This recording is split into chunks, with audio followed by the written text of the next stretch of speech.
Hello. Sir ಇದು maxi truck ಕಳ್ಸ್ಕೊಟ್ಟಿದ್ರಲ್ಲ, ಹೌದ್ರಿ. ಮಾಡಲ್ ಎಷ್ಟು ಗಾಡಿ? 22 ರೀ.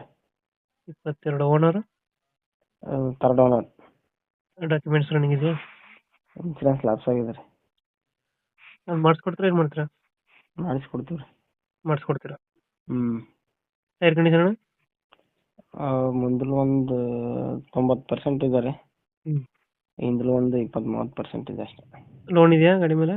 ಇಲ್ಲ ರೀ, ಕ್ಯಾಶ್. ಲೋನ್ ಆಗಿಲ್ಲ. ಹ್ಞೂ. ಎಷ್ಟು ಕೊಡುತ್ತೆ ಮೈಲೇಜು? ಬರ್ತೀರಿ ಹೈವೇಗೆ ಬಿದ್ದರೆ ಒಂದು 14. ಹ್ಞೂ. ಲೋಕಲ್ ಆದ್ರೆ ಒಂದು 13-12. ಎಕ್ಸ್ಟ್ರಾ ಫಿಟ್ಟಿಂಗ್ ಏನು ಮಾಡ್ತಿಲ್ಲ ಗಾಡಿಗೆ? ಆದ್ರೆ ಬಂಪರು ಊಪರು ಬಂಪರ್ ಊಪರ್ ಐತೆ. ಕೌಂಟ್ರ್ ಆದ್ರೆ. Wheel caps? ವೀಲ್ ಕ್ಯಾಪ್ ಅವೆಲ್ಲ. ಸಿಸ್ಟಮ್ ಇದೆಯಾ? ಸಿಸ್ಟಮ್ ಇದೆ. ಎಕ್ಸ್ಟ್ರಾ ಫಿಟ್ಟಿಂಗು ಗಾಡಿಯಲ್ಲಿ ಬಂಪರು ಸಿಸ್ಟಮ್ ಇದೆಯಾ? ಹೌದು ರೀ. ಎಷ್ಟು ಕೊಡುತ್ತೆ ಅಂದರೆ ಮೈಲೇಜು?